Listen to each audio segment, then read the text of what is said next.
Hey friends, a couple of weeks ago I did a live video on how to make one of my seed packet journals with a vintage seed packet. It was a live video, so it did not get saved, but there were a lot of people who would like to see that video again. So I am going to do another tutorial today showing you how to do that. So here's a finished one, and as you can see, you can make them really super thick and chunky. So I did a post that told you which supplies to gather, and we're just going to go ahead and get started. I have a smaller one here. That was what I did on the last tutorial. I just did a little simple one here, just to be able to give you the main idea, the technique behind it. So, and then here's a couple without any pages in. So what you're going to need is you're going to need to have a seed packet. It can be vintage, it can be new, just a seed packet. You're going to open it up. You're going to go ahead and you're just going to cut with your tiny scissors right along the fold here, the fold on the right side of the envelope. So I am definitely not an expert or an authority on paper crafting or anything, but this is just the way I've done it. And I just wanted to share that with you so that you guys could make them too. I had hoped to get this video up a little bit sooner this weekend, but it has been a really rough weekend with sick babies. My husband right now, he was able to get Theodore to sleep. So I thought I'd pop on here real quick and go ahead and get this video filmed and be able to get it up for you guys today. I apologize if my hands are a little shaky. I'm sure I'm probably cutting crooked too. My husband and I, we haven't slept in a couple of nights, so everything's kind of double vision right now. And so you're just going to go ahead and you're going to cut across the top too. Take your time, but it's okay if it's a little jaggedy or the paper is brittle and it starts to crack a little. It just kind of adds to the neat authenticity of the vintage charm to it. So now that you have your seed packet cut open like this, there's two ways that you can adhere it to your paper. There's double-sided tape. Now I've ordered this on Amazon and you can get it in several different widths. I've got narrower, I've got thicker, but it's a really nice permanent double-sided adhesive. You can also use a craft glue stick. These are the two brands that I like best, the Scotch Permanent Glue Stick and also the Elmer's Craft Bond Glue Stick. I don't really have a preference. I like them both. I do like the size of this one because it's a bit larger. You could also use your double-sided tape. If you're going to use your double-sided tape, what I would advise is to be very careful where you place it, because once you stick it down, you can't get it back up without ripping your paper. So you want to be careful with it. And if you're going to go with this route, you're just going to go ahead and you're going to cut it into strips and cover the entire back side of your seed packet. I'm going to go ahead and go with the glue stick route today because it's a little bit quicker, and I want to make sure that I get this tutorial finished for you guys so that if Theodore wakes up super soon, that I am there for him. Poor little guy, he has not enjoyed being sick, and he will not take Tylenol or ibuprofen, so it has just been a lot of nursing and a lot of snuggles to try to help him get comfortable. All right, so you just want to make sure that you really get the entire back of it covered. I mean, that's self-explanatory with any craft project in a glue stick. You want to cover everything. So there we go. I apologize if I'm dumbing it down too much. I'm used to teaching my little kids crafts, so I have to remember. You guys know how to use a glue stick. All right, so here we go. You're just going to put that on there. So wrong sides together. And I lost my thingy. There's my thingy. Everyone needs a thingy. Whether you get one of those things that, a thingy. If you get the thingy thing that you can poke out corners of fabric with in seams as you're sewing, or a paper smoother, just to get all the air bubbles off and to get it really adhered. I can hear my children. They're brawling up there. All right, so you've got that adhered onto there. Now what you're going to do is you're going to trim it. You can do it with scissors, you can do it with a paper cutter, whatever is your preference. Be careful as you're working with the vintage papers, because they will be more apt to pucker and ripple and shred with the paper cutter, just because of the age of them.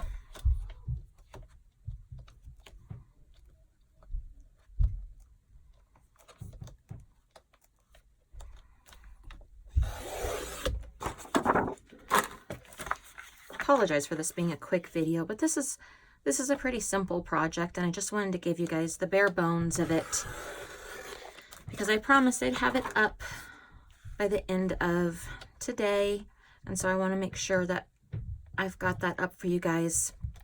But I also want to do it pretty quickly so I can get back to my little guy. Okay, so now you have the inside of it lined, and it gives it more stability. I like to use a corner punch to round my edges, and I always like to go backwards just to make sure that I've got the corner where I need it. Did you hear that loud thud? Someone is jumping on a bed. So glad my husband is home today. There we go. Okay, so this is going to be the next part. This is my favorite part. You want to coat your envelope with something to protect it and to give it a sheen.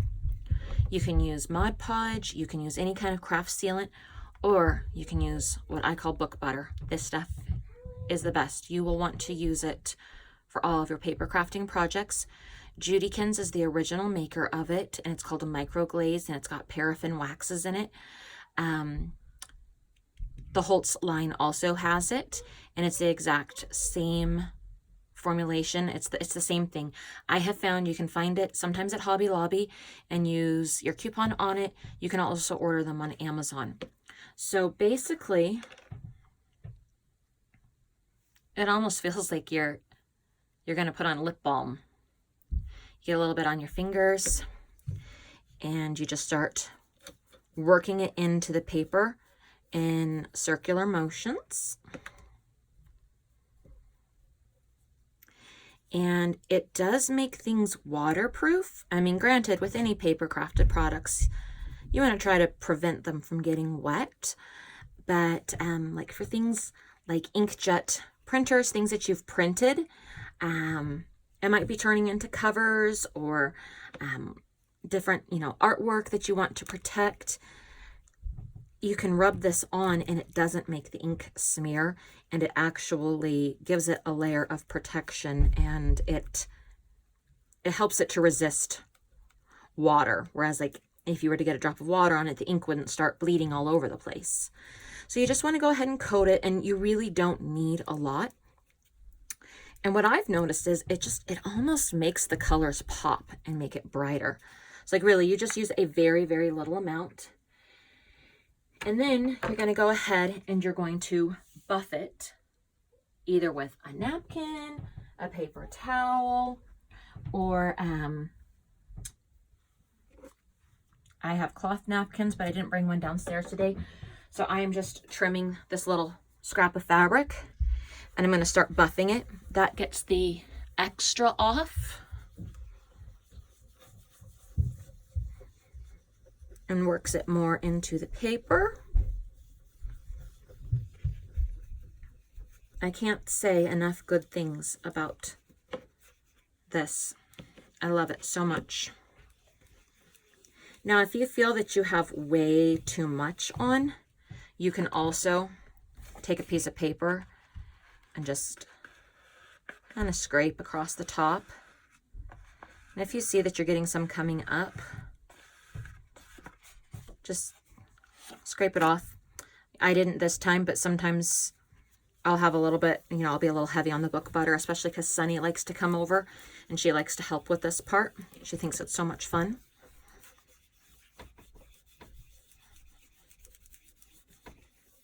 You can always come back and you can always add more, or if they still feel, if they feel a little bit tacky to you, you can go ahead and you can buff more. Every time I work with this, it reminds me of my papa out in the garage, buffing the wax into his red Volkswagen Beetle.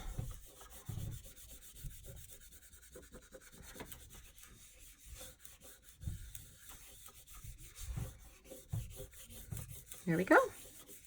Okay, so sometimes when you fold them, this back tab starts to pop up a little. So just use your glue stick and glue it back down. So now you're just going to go ahead and fold it in half. And you have your cover.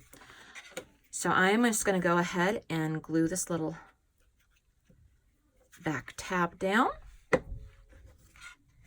Okay, so there is the base of your journal cover. Now you can do the same thing with basically any envelope. You can do it with a sewing pattern. You can do it with one of the, you know, vintage cross stitch pattern envelopes. You could do it with an old paper record cover. It's really, it opens up a lot of possibilities for different things. So the way I add my pages in here, as you can see, these are stitched in.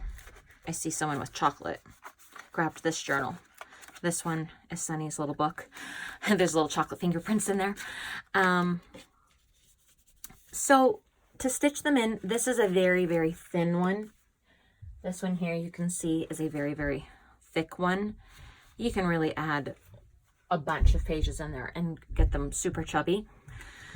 So what I'm going to do today, I did not lay out any papers today to stitch in, but I'm going to go ahead and I'm going to show you the process anyway of how to stitch them in. So what you're going to need is an awl or an ice pick. If you don't have one of these, you can even use a thumbtack or a small nail. You're going to need a 3-inch soft sculpture doll maker's needle and some waxed linen thread. If you don't have this, you can use pearl cotton, you can use embroidery floss, you can even use dental floss. You'd be surprised at things that you can use in a pinch. So what you're going to do here is you're going to make 4 holes in the spine. And so today it's going to be easy. You're not going to have a lot of resistance, or you're not going to see me having a lot of resistance on doing it because I don't have a ton of papers. If you have a ton of papers, well, I would hope you'd have a ton of papers that you're going to stitch into here. Get yourself some clothespins or these fun little sewing clips, or even these little clips here to stabilize all your papers. It will just help you to be able to get them centered and all in place and not slipping as you're getting all those layers in, okay? So these are little clover clips. You can get them on Amazon and they're great. I love them. Okay, but you can also just use a regular clothespin. These do have a little more tension to them, and I like the size. They're not super bulky. But anyhow, you're going to take your awl and you're going to poke 4 holes in. You can use a ruler and you can mark them, or you can just eyeball it. Today, I'm just going to eyeball it. I'm going to put a little poke in, and you want to poke and poke to the center right through the spine, just so the tip goes through. And then you're going to go about a 1/2 inch down and poke again. And you're going to go about 1 inch down, another poke, and then about a 1/2 inch down and go again. Okay, so you have your 4 holes there. Now you'll see if you're doing it with your papers, you're going to have more resistance, and so you're going to want to really kind of work and go slowly and twist a little bit to get it in there, because you want to make sure that you don't poke it through the front of your journal. You want to get it right there along the spine. Okay, so then you're going to get your 3-inch doll maker's needle. These are thicker and sturdier than traditional needles, but they have a smaller eye than you would find in a leather or upholstery needle. So it's not going to leave as much damage in your books. Okay, so you're going to start, this is where I always get confused. I'm like, which way did I start? So you're going to start going down through the 2nd hole.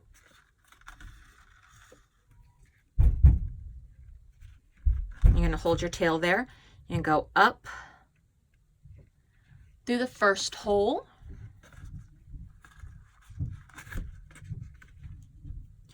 Now, if you're making a lot of these and your fingers get sore, I would recommend getting a hemostat. You can get those on Amazon too.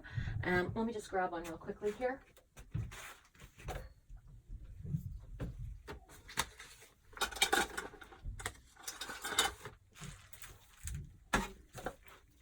These really help in clamping the needles and pulling things through. I first started using these when I was working on making teddy bears, because I would be able to pull the needle through when it would get into the difficult spots. And so it just pinches on and it clamps, and so you can clamp it and pull your needle up. So I would highly recommend getting one of those. So you've gone down through the 2nd hole, up through the 1st hole. You're going to go down through the 2nd. You're going to go up through the 3rd, down through the 4th. Grab that tail there. And up through the 3rd again. Okay? So you see right there, you've got your stitches all across your spine.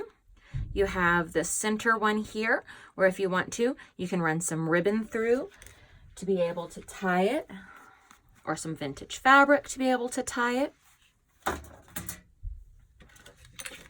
And then what you'll do is you'll go ahead and you'll tie your square knot right here.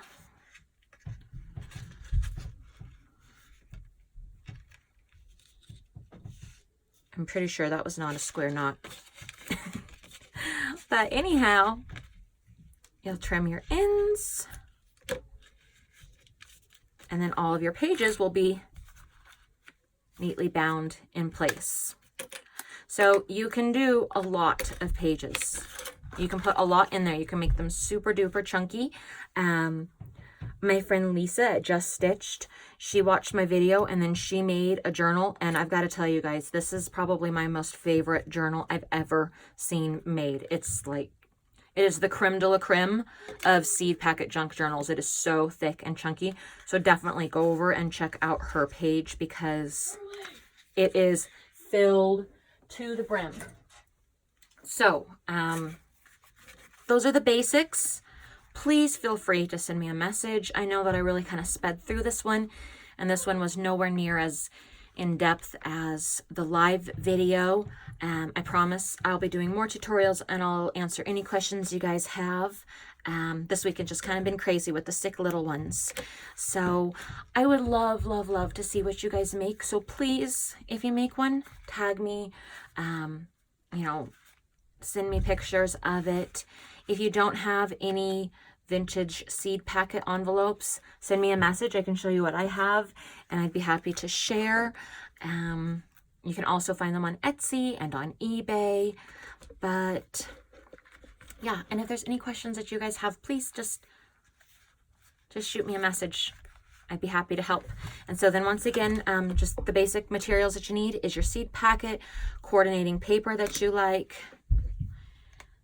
your craft glue sticks or double-sided tape, the micro glaze, your doll maker's needle, which is this one here, your sharp object to be able to poke into the spine, the thread to bind, scissors, corner punch, all the usuals. Okay, so that is all for today. I hope you have fun creating. Bye.